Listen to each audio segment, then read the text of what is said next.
Bienvenue sur l'exploitation à Saclay. Donc on est agriculteur depuis plusieurs générations sur le plateau de Saclay. Donc on a connu les différentes évolutions liées à tous les enjeux de la région et du territoire de Saclay. On a cherché un projet de diversification par rapport aux grandes cultures qui étaient produites sur l'exploitation.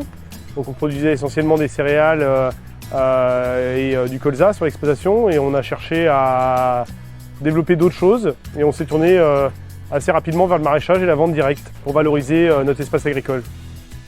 Aujourd'hui, on a 25 hectares de fruits et légumes cultivés, donc à la fois une partie sous serre, une partie la plus importante qui est en légumes de plein champ, et aussi une partie de vergers, d'arbres fruitiers, donc pommes, poires principalement. C'est principalement une clientèle locale qui consomme nos produits, donc qui habite dans les communes du plateau de Saclay ou limitrophes. Quelques-uns viennent d'un peu plus loin, mais la grande majorité vraiment vient du territoire.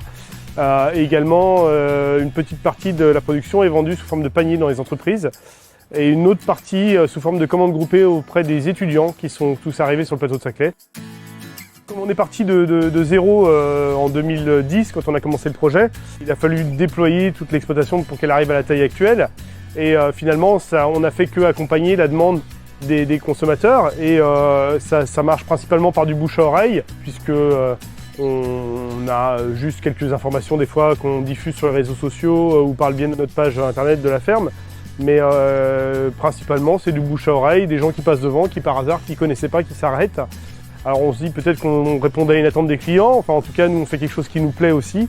Et c'est surtout ça, je pense qu'on a réussi à trouver une diversification qui nous plaît, et on a réussi à proposer quelque chose qui plaît aux clients, donc c'est voilà, donnant-donnant.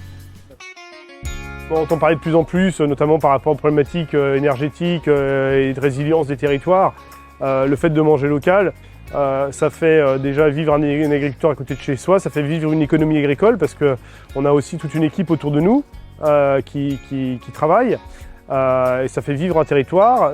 Pour moi, ça a du sens. Le fait de manger local de saison, ça permet de manger sain et sans non plus que ça coûte forcément beaucoup plus cher, parce que quand c'est la saison, voilà, le légume reste bon marché, quoi. Quand le client arrive dans le point de vente, c'est la surprise. Ah bah il y a ça y est, la saison a démarré. Les légumes sont exceptionnels, ils sont très frais, ils sont très beaux, ils sont cueillis de la veille ou 2 jours avant, et puis ça change forcément du supermarché. Il y a une ambiance aussi, on se connaît tous, on échange des recettes avec des produits frais, etc. On suit les saisons et puis les aléas aussi du métier d'agriculteur, la météo qui est favorable ou pas favorable. Enfin, voilà, on a des bonnes et des mauvaises surprises avec la nature, quoi.